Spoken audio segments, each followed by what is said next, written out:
ছবি তুলতেছে কিনলে আরে আরে নেহা রে নেহা কাকার কথা শোনা যাবে না। এখন হলো যে এখানে আরেকটা টেস্ট বলছিলাম যে দেওয়া থাকবে, দুইটা টেস্ট টিউব দিয়ে রাখবো। একটা হলো একটা সাদা, এটা কি ইউরিন? না এটা একটা টেস্ট করে এটা দেওয়া থাকবে, বলা থাকবে যে এটার অপটিক্যাল ডেনসিটিটা বের করে দিতে হবে। কোশ্চেনটা হলো এটা অপটিক্যাল ডেনসিটিটা কত, এটা বের করে দিতে হবে। তো অপটিক্যাল ডেনসিটি বের করার জন্য মেশিনের দরকার আছে, মেশিন ছাড়া তো অপটিক্যাল ডেনসিটি হবে না। আচ্ছা তাহলে অপটিক্যাল ডেনসিটি কীভাবে বের করবেন এটাকে? প্রথমে এটা হলো কিউবেট, এটা কিউবেট না, এটা মেশিনের জায়গা দেওয়া থাকবে, এটা কিউবেট।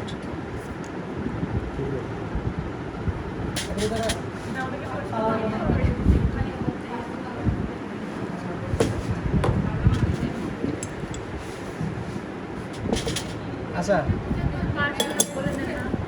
আচ্ছা বলবো। আচ্ছা সেটা হলো যে আপনাকে অপটিক্যাল ডেনসিটি বের করার জন্য কী করতে হবে? প্রথমে হলো যে মেশিনটা তো অন করাই থাকবে। আচ্ছা মেশিনটা অন করা থাকবে। এখন আপনাকে অপটিক্যাল ডেনসিটি বের করার জন্য এটা হলো কিউবেটের মধ্যে প্রথমে যে ডিস্টিলেটরটা থাকবে, এই ডিস্টিলেটরটা নিলাম, এটা বসাইতে হবে কীভাবে? এখানে চতুর্দিকে কালো, মাঝখানে একটা ফাঁকা আছে, যে সাদা, এই সাদাটা, এই যে এখানে এটা সাদা আছে একটা, এই সাদাটার সাথে মিলে এভাবে বসাইতে হবে। আচ্ছা বসানোর পরে কত আসছে? 2.02। এটা তো ডিস্টিলেটর, এটার কাজ হলো এটা দিয়ে আমাকে অপটিক্যাল ডেনসিটি জিরোতে আনতে হবে। আচ্ছা জিরোতে নিয়ে আসলাম, ঠিক আছে। এটা হলো ব্ল্যাঙ্কের কাজ, সাদাটা হলো ব্ল্যাঙ্ক ডিস্টিলেটর, অপটিক্যাল ডেনসিটি জিরোতে আনলাম। হ্যাঁ এটা ঘুরায় দেখবেন যে কোন দিকে বাড়ে কমে, যেদিকে বাড়ে এদিকে কমে, এটা কমায় জিরো করতে হবে। আচ্ছা দিলাম, এটা রেখে, এটার কাজ শেষ না, ব্ল্যাঙ্কের কাজ শেষ, রেখে দিলাম। এখন এটা নিলাম, নিয়ে আবার ওইভাবেই ওই সাদার সাথে মিলায় বসাইতে হবে।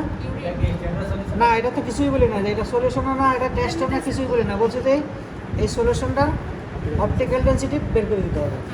তাহলে এটার মান কত? 0.5556। আচ্ছা এটা নড়তেছে, যে নড়ার কারণে সে স্টেবল হইতে পারতেছে না, এটা নড়া বন্ধ করে দিলে স্টেবল হবে। 0.56, তাইলে এই সলিউশনের অপটিক্যাল ডেনসিটি 0.56, এটাই দেখে দিয়ে দেবেন, শেষ, এটার কাজ শেষ। এখন এটার কাজ শেষ হয়ে গেলে কোলোরিমিটার কাজ হলো। কোলোরিমিটারে আপনাদের প্রথমে যেটা বলতেছিলাম যে এই কোলোরিমিটারের কাজটা হলো কি, কোলোরিমিটারে এই যে এটা 0.57 বলছে, সেটা কীভাবে বলছে? এটা বলার হলো এখান থেকে একটা লাইট পাস হয়েছে, এটা হলো ফিল্টার। এই যে নাম্বারটা আছে এটা ঘুরে চেঞ্জ করা যাবে, যেটা এটা হলো ফিল্টার, ওয়েভলেংথ বা ফিল্টার যেটাই বলে, দুইটা নাম আছে। তার মানে হলো মনে করবেন এটা হলো ফিল্টারটা। এই জন্যে আমি যখন এই লাল কালারের একটা রিডিং নিব, তখন এই লাল কালারের ফিল্টার দিতে হবে। আর যখন একদম সাদাটাকে রিডিং নিব, তখন সাদা কালারের ফিল্টার 3546 ওটা নিতে হবে। ওটা বলে দিবে যখন যে টেস্ট করবো, ওই লিটারেচারে বলে দিবে যে আমি কত ওয়েভলেংথে বা ফিল্টারের রিডিং নিতে হবে, ওইটা এখানে চেঞ্জ করে দিতে হবে, যেটা বলে দিবে। বেশিরভাগই আমার 546, বেশিরভাগ টেস্টই 546। এই 546 মানে এটা হলো 540, 554 মানে 546, এরপরে কত আছে? এরপরে 620, তো 620, তার আগে কত আছে? 520, 620, আমার দরকার 546, এনে আছে 540, তাহলে আমার যেটা কাজ আছে সেটা নিয়ে নিতে হবে। তাহলে এটা হলো 540 দিয়ে নিতে হবে, যেহেতু 546 লাগবে আমার, তো 546 দিয়ে নিলাম। এটা হলো ফিল্টার, মানে প্রত্যেকটা পরে শূন্য একটা।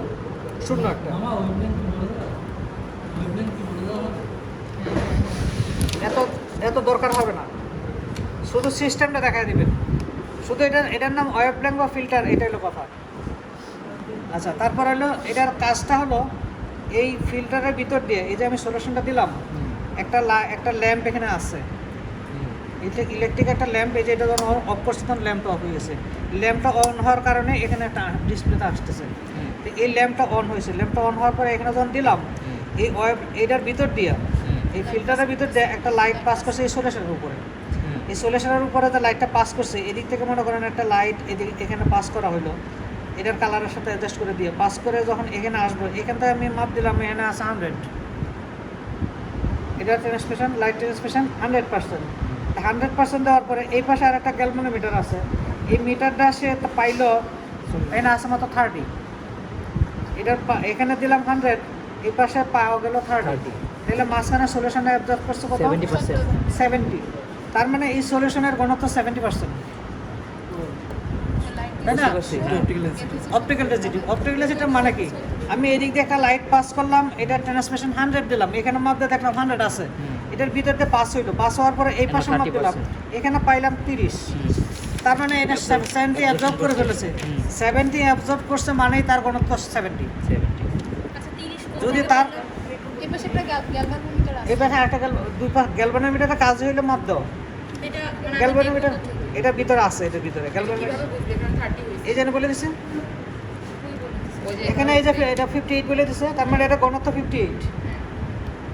এখানে সে কীভাবে বলছেন 58? এখানে তো আমি 100 দিলাম, 100 দেওয়ার পরে এইটা যদি আমি এই কালারটা দেওয়ার পরে 56 বলছে, তা আমি এটা পাল্টায় যখন এইটা দিলাম, তো এটাকে 56 কেন বলে না? এটা 56 বলতেছে না, এটার বলতেছে 08। কেন? এটার ঘনত্ব নাই। এটার ঘনত্ব যতটুকু পারছে ততটুকু সে বলতেছে এটার ঘনত্ব 0.08। আবার এটা যখন দিতেছি তখন বলতেছে এটার ঘনত্ব 0.58। তার মানে এটা এই সলিউশনের ঘনত্ব 0.58। এটা মাপে বের করছে কিভাবে? এখান থেকে পাস করছে, পাস করার পরে এখানে 100 আছে, আর এই পাশে যতটুকু পাইছে এটা বাদ দিয়ে যেটা আছে এটা সে অ্যাবজর্ব করে ফেলেছে।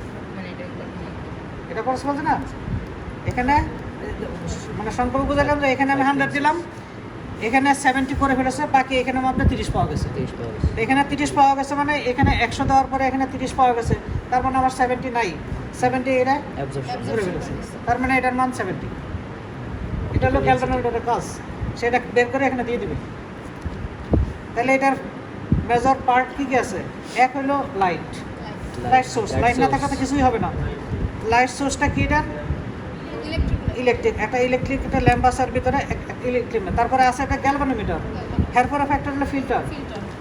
আচ্ছা, তারপরে হলো কিউবেট, এরপরে হলো আপনার ডিসপ্লে, তারপর হলো অ্যাডজাস্টমেন্ট না করলে তো ব্ল্যাঙ্কটাকে অ্যাডজাস্ট করতে পারবেন না। 5-7টা যা আছে 5টা লিখে দেবেন, লেখা আছে আপনারা 5 অথবা 4। না, আমি সুইচ দেখবেন না, সুইচটা দেখতে পারি না। আমি বলছি যে প্রথমের কাজ হলো, একটা কাজ হলো ল্যাম্প ছাড়া কাজ হবে না। এটা হলো ল্যাম্প, এটা হলো লাইট সোর্স। ল্যাম্প মানে প্রথমে হলো লাইট সোর্স, 1 নম্বর হলো লাইট সোর্স, 2 নম্বর হলো এটা ফিল্টার ওয়েভলেংথ, তারপর আছে গ্যালভানোমিটার। গ্যালভানোমিটারের সাথে কাজ হইব না। এরপর হলো কিউবেট, পাওয়ার ডিসপ্লে, অ্যাডজাস্টমেন্ট। কতগুলি হয়ে গেছে না? 6-7টা হয়ে গেছে, যে কোনো 4টা বা 5টা। এটা হলো আপনার মেজর পার্ট। আচ্ছা, তারপরে হলো যে এরপরে যেটা হলো যে আপনার এখন যতটুকু করলাম, প্রথমে একটি ব্ল্যাঙ্ক দিয়ে জিরো পজিশন আনলাম। আচ্ছা, ব্ল্যাঙ্ক দিয়ে যে তাহলে ব্ল্যাঙ্ক, হোয়াট ইজ ব্ল্যাঙ্ক? এখন কিন্তু আপনার অস্পিন নাই, অস্পিন থেকে কিন্তু বেরিয়ে গেলাম। আপনার 5টা ছিল, 5টার কাজ শেষ। আচ্ছা, এখন যেহেতু পার্ট নিয়ে 6টা কোশ্চেন হয়ে গেল, ওখানে 4টা স্টেশন, এখানে একটা সলিউশনের অপটিক্যাল ডেন্সিটি বের করা, 5টা পোলারোমিটার, একটা 6টা পার্ট অফ পোলারোমিটার, 6টা গেল না? আচ্ছা, 6টা গেল। এখন আমি অস্পিন থেকে বের হয়ে চলে গেলাম, হসপিটাল নাই। আচ্ছা, এখন যেটা করলেন, মাথায় রয়ে গেছে যেটা এতক্ষণ যখন মাপলাম, প্রথমে ব্ল্যাঙ্ক দিলাম, এটার ভিতরে ব্ল্যাঙ্ক দিয়ে অপটিক্যাল ডেন্সিটি 0-তে আনলাম, আনার পরে যে সলিউশনটা আছে সেটা মাপ দিলাম। আচ্ছা, তাইলে তার মানে কি? এটা ব্ল্যাঙ্ক। তাহলে হোয়াট ইজ ব্ল্যাঙ্ক? ব্ল্যাঙ্কটা কি? ব্ল্যাঙ্কটা কি? এখন জিজ্ঞেস করা যে ব্ল্যাঙ্ক জিনিসটা কি, হোয়াট ইজ ব্ল্যাঙ্ক? আচ্ছা, এটার ভিতরে নিশ্চয়ই কি জিনিসটা কি? তাইলে সোজা কথা যদি আমি এটা কোশ্চেন হয় হোয়াট ইজ ব্ল্যাঙ্ক, তো ব্ল্যাঙ্ক ইজ ডিস্টিল অর্ডার, তাই না? ব্ল্যাঙ্ক ইজ ডিস্টিল অর্ডার, কারণ ডিস্টিল অর্ডার যেটা করতেছি এটাই উত্তম। আরও আছে কিন্তু ব্ল্যাঙ্ক ইজ ডিস্টিল অর্ডার। এটা কাজটা কি? আমি মেশিনের কোলোরিমিটারের অপটিক্যাল ডেন্সিটিটাকে 0 পজিশনে আনার জন্য ডিস্টিল অর্ডার দিয়ে এটা 0 পজিশনে আনবো। তার মানে এটার কাজ হলো অপটিক্যাল ডেন্সিটিটাকে 0 পজিশনে আনা। এরপর হইলো আরেকটা হলো স্ট্যান্ডার্ড। যখন গ্লুকোজ বা ওইটি করতে যাবেন, একটা হলো ব্ল্যাঙ্ক, স্ট্যান্ডার্ড, টেস্ট। তো ব্ল্যাঙ্কটা হলো ডিস্টিলেটর, অথবা যা টেস্ট করতেছি ওইটা রিয়েজেন্ট নিতে পারি। আচ্ছা নিলাম। এরপর হলো স্ট্যান্ডার্ড। স্ট্যান্ডার্ড মানে কি? স্ট্যান্ডার্ড কি? জিরোর সাথে স্ট্যান্ডার্ড তুলনা করবো। ডেফিনিশন known concentration, শুধু concentration না, strength and concentration is known, এটা হলো স্ট্যান্ডার্ড। known মানে জানা, Known. KNO মানে জানা।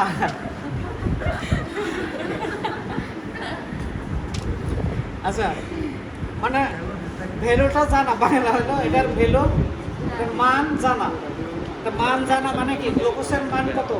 স্ট্যান্ডার্ডের মান থাকে 5.5 মিলিমোল পার লিটার। গ্লুকোজের স্ট্যান্ডার্ড থাকে 5.5। তো 5.5 যদি থাকে তাহলে এর মান জানা আছে না? আচ্ছা এখন আমি একটা গ্লুকোজ টেস্ট করলাম, করার পরে স্ট্যান্ডার্ডটা নিয়ে একটা ব্ল্যাঙ্ক নিলাম। সিস্টেমটা কি? দুইটার ভিতরে 2 ml করে রিয়েজেন্ট দেবো, তিনটার ভিতরেই দেওয়ার পরে ব্ল্যাঙ্কের ভিতরে কিছু দিব না, স্ট্যান্ডার্ডের ভিতরে 20 মাইক্রো স্ট্যান্ডার্ড দিব, টেস্টের ভিতরে 20 মাইক্রো স্যাম্পল দিব। মিক্স করবো, 10 মিনিট ইনকিউবেশন করবো। আচ্ছা ইনকিউবেশনটা কী জন্য করা হয়? ইনকিউবেশনটা মানে হলো এটাকে বলে রিঅ্যাকশন পিরিয়ড।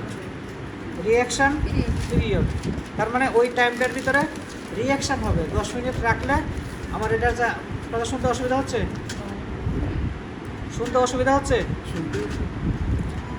আচ্ছা এইদিকে চলে আসতে পারেন। মনোযোগ নাই সেটা তো বুঝতে পারছি, আমরা তাকাইলে যদি বুঝতে না পারি যে তার মনটা কোথায় আছে তাহলে। আচ্ছা ঠিক আছে, এখন হলো যে এই যে মানে গ্লুকোজ করেন, প্রোটিন করেন, glucose, protein, cholesterol, total protein, এগুলো তো সিস্টেম এক। 3টা করে টেস্ট টিউব, একটা ব্ল্যাঙ্ক, স্ট্যান্ডার্ড টেস্ট। ব্ল্যাঙ্কের ভিতরে 3টার ভিতরেই 2 ml করে রিয়েজেন্ট নিব, 2 ml। ব্ল্যাঙ্কের ভিতরে কিছু দিব না, স্ট্যান্ডার্ডের ভিতরে স্ট্যান্ডার্ড সলিউশন 20 মাইক্রো, টেস্টার ভিতরে দিব। গ্লুকোজ করলে প্লাজমা দিব, আর যদি প্রোটিন কোলেস্টেরল করে তাহলে সিরাম দিব। গ্লুকোজ যদি করি, টেস্ট যদি গ্লুকোজ হয়, গ্লুকোজ করি কি দিয়ে? প্লাজমা দিয়ে না? What is plasma? প্লাজমা জিনিসটা কি? প্লাজমা এবং সিরাম জিনিস দুইটা এক, নাম ভিন্ন। কারণ হলো এটাই যে প্লাজমার ভিতরে ক্লটিং ফ্যাক্টরটা আলাদা, ওই যে অ্যান্টিকোয়াগুলেন্ট ইউজ করা হয়। গ্লুকোজের ক্ষেত্রে দুইটা জিনিস ব্যবহার হয়, একটা হলো অ্যান্টিকোয়াগুলেন্ট আর একটা হলো অ্যান্টিগ্লাইকোলাইটিক এজেন্ট। একটা অ্যান্টিকোয়াগুলেন্ট আর একটা হলো অ্যান্টিগ্লাইকোলাইটিক এজেন্ট, এই দুইটা জিনিস ব্যবহার করা হয়। তার মানে এটা কোনো চেঞ্জ হয় না, এটা কোনো হিমোলাস্ট হয় না, আবার এটা সেল ভাঙবেও না। গ্লুকোজ কোনো চেঞ্জ হবে না, এই দুইটাতে ব্যবহার করা হয়। এটা হলো প্লাজমা, আর বাকি টেস্টটা সবগুলো সিরাম ব্যবহার করা হয়। কিন্তু দুইটাই কিন্তু জিনিস উপরে যেটা লিকুইড হবে সেটাই হবে সিরাম অথবা প্লাজমা। যদি এটা অ্যান্টিকোয়াগুলেন্ট দেওয়া থাকে তাহলে প্লাজমা, আর যদি অ্যান্টিকোয়াগুলেন্ট না দেওয়া থাকে তাহলে এটা সিরাম। আচ্ছা তাহলে ওটা নিলাম, নেওয়ার পরে 10 মিনিট এটাকে রেখে দিলাম, ইনকিউবেশন করলাম। ইনকিউবেশন মানে এই 10 মিনিটে এটা যতটুকু রিঅ্যাকশন হয়ে যতটুকু কালার ডেভেলপ হওয়ার, এই 10 মিনিটে হয়ে যাবে। রিঅ্যাকশন পিরিয়ডটা মানে তার সর্বোচ্চ কালার ডেভেলপটা কমপ্লিট করবে। যতটুকু কালার আসার এতটুকু কালার আসবে। কালার কি জন্য? কালার বায়োকেমিক্যালের কাজ হলো কালার রিঅ্যাকশন, একটার সাথে আর একটা বিক্রিয়া ঘটায় এটা কালারকে ডেভেলপ করানো হয়। ওই কালারটা বায়োকেমিস্ট্রিতে কলোরিমিটার কালার মাপ দেই বলে এটা কলোরিমিটারের মাপ দেওয়া হয়। তাহলে ওইটারও সিস্টেম এটাই যে ব্ল্যাঙ্কটা এটার ভিতরে দিয়ে প্রথমে এটার অপটিক্যাল রেঞ্জের জিরোতে আনবো। ব্ল্যাঙ্ক মানে ডিস্টিলেটর দিয়ে এটা জিরোতে আনবো। জিরোতে আনার পরে এটা যেখান থেকে আনছিলাম ওই টেস্টটিকে আবার রেখে দেবো। রেখে দেওয়ার পরে স্ট্যান্ডার্ড নিলাম না, স্ট্যান্ডার্ডের মান কত? 5.5। স্ট্যান্ডার্ডের মান হলো 5.5। আচ্ছা 5 মনে করেন এটা স্ট্যান্ডার্ড দিলাম। এখানে স্ট্যান্ডার্ড দিলে মনে করেন 0.50। আচ্ছা 0.50 এটা যদি মান হয় তাহলে এটার ভ্যালু কত? স্ট্যান্ডার্ডের মান কত? 5.5। তাহলে 5.5-এ আবার এটা অপটিক্যাল ডেনসিটি আছে 0.50। তাহলে 5.5 = 0.5 না, মানে 0.05 0.5 = 5.5 না, কারণ এটার মান 5.5। তো 5.5-এ যদি 0.5 হয় এটা তো উঠাই গেছে। আচ্ছা, তাহলে এটা পাইলাম 0.50 তো 0.5 ইজ ইকুয়াল টু 5.5 না মিলিমোল পার লিটার। হ্যাঁ, অপটিক্যাল ডেনসিটি যদি 0.5 হয়, অপটিক্যাল ডেনসিটি 0.5 হলে এটার মান হলো 5.5, তার মানে গ্লুকোজে বলা আছে এটা পাইলাম হলো 0.5 ইজ ইকুয়াল টু 5.5। আচ্ছা, আমি এখন পেশেন্টের একটা আমি রিডিং নিলাম, এটা রেখে দিলাম, পেশেন্টের একটা স্যাম্পল নিলাম, সেটা যদি এটা ধরি না, সেটা যদি 0.25 হয়, কারণ এই পেশেন্টটা যদি 0.25 হয়, তাহলে আগের স্ট্যান্ডার্ডের মান কত আসছিল 0.50, 0.50 যদি 5.5 হয় তো 0.25 এটার মান কত হবে? অর্ধেক হবে না? 0.25 ডাবল 5.0, তাহলে অর্ধেক হবে, তাহলে 5.5 এর অর্ধেক হবে না? 2.8, 2.7 বা 2.8। আচ্ছা, এখন আমার স্ট্যান্ডার্ডের মান কত আছে? 5.5 না? 5.5। এখন এটার আমি ওডি কত পাবো? এটার ওডি কত পাইছি? 0.05। তাহলে এখন ওডি অপটিক্যাল ডেনসিটি এটা টেস্ট করে পাইছিলাম না 0.05।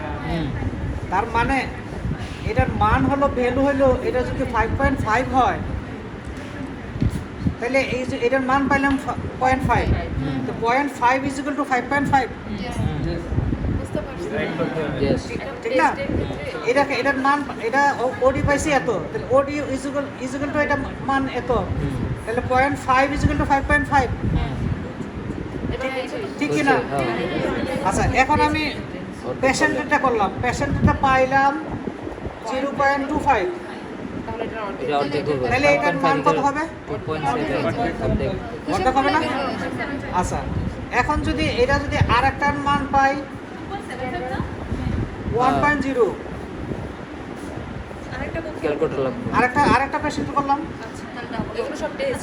টেস্ট, স্ট্যান্ডার্ড আর এগুলো এটা টেস্ট, তাহলে এটা যদি 1.0 হয় তাহলে 0.5 এর ডাবল না? ডাবল। 11.0। কেমনে করলো এটা? আমি এটা মূল জিনিসটা তো আমার 5.5, তাহলে আমার যদি স্ট্যান্ডার্ডের মান যদি এটা আমার না থাকতো তাহলে কি আমি এটা বলতে পারতাম? হ্যাঁ। তাহলে আমার স্ট্যান্ডার্ডের কাজ কি? স্ট্যান্ডার্ডের মান জানা আছে, এই মানটার এগেনস্টে আননোনটাকে ক্যালকুলেশন করে বের করলাম, হুম। আননোনটা ক্যালকুলেশন করে বের করলাম না? তাহলে হোয়াট ইজ স্ট্যান্ডার্ড? এখন যদি বলে যে হোয়াট ইজ স্ট্যান্ডার্ড, স্ট্যান্ডার্ডটা কি? স্ট্যান্ডার্ড সলিউশনটা কি? স্ট্যান্ডার্ড হলো একটা, তার মানে এটার ভ্যালুটা জানা, এটা হলো standard.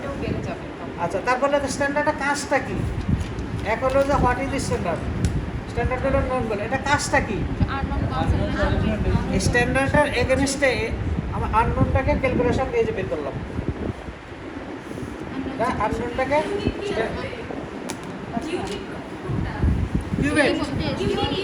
Unit.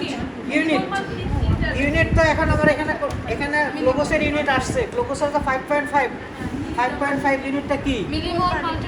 Millimole per litre, 100 mg পার ডিএল। গ্লুকোজের স্ট্যান্ডার্ডের মান হলো 100 mg পার ডিএল, 5.5 মিলিমোল পার লিটার। তাহলে এখন আমি যেটা ক্যালকুলেশন করবো সবগুলি ইউনিট যেহেতু মিলিমোলে করছি, যা পাবো সবগুলি মিলিমোল হবে। আর যদি ওইটাকে আমি 100 দিই এখানে, তাহলে এখানে যদি 100 দেওয়া হয়, 5 পরিবর্তে যদি এখানে 100 দেওয়া হয়, তাহলে 100 দিয়ে তো আমি এটা করতে পারবো না। 100 ইজ ইকুয়াল টু যদি 0.5 হয় তাহলে 0.25 ইজ ইকুয়াল টু কত হবে? 50 হবে। আবার এই 1.0টা 200 হবে, জিনিসটা একই। তাহলে এটা হলো mg পার ডিএল, এটা mg পার ডিএল না? তাহলে আমার মান ইউনিট পাবো হলো যে ইউনিট আমি ব্যবহার করব সেটাই ইউনিট চলে আসবে, ঠিক আছে না? এটা হলো, তাহলে এই কাজটা করে কে? এই যে ক্যালকুলেশনের যে কাজটা, এই যে ভিতরে যে ক্যালকুলেটর আছে, এই ক্যালকুলেটর সে ক্যালকুলেশন করে এখানে বলে দেয় যে আপনার এটা আছে, আমার এই জিনিস করা লাগে না। কিন্তু আমার এই জিনিসটা যেহেতু আমার ক্যালকুলেটর বলা লাগতেছে, এই জন্য আমার পাস লাগতেছে। ল্যাবে যে সারাদিন টেস্ট করতেছে তারা কি কোনো কিছু বলতেছে? একটার পরে একটা দিতেছে, রিডিং নিউজে লিখতেছে, আসতেছে না? ভিতরে ওই মেশিন আছে, সে ক্যালকুলেশন বলে দিতেছে। কিন্তু আমার জানার দরকার যে এটা কোথেকে আসে, জানতে হবে না? এটার জন্য এটা জানা।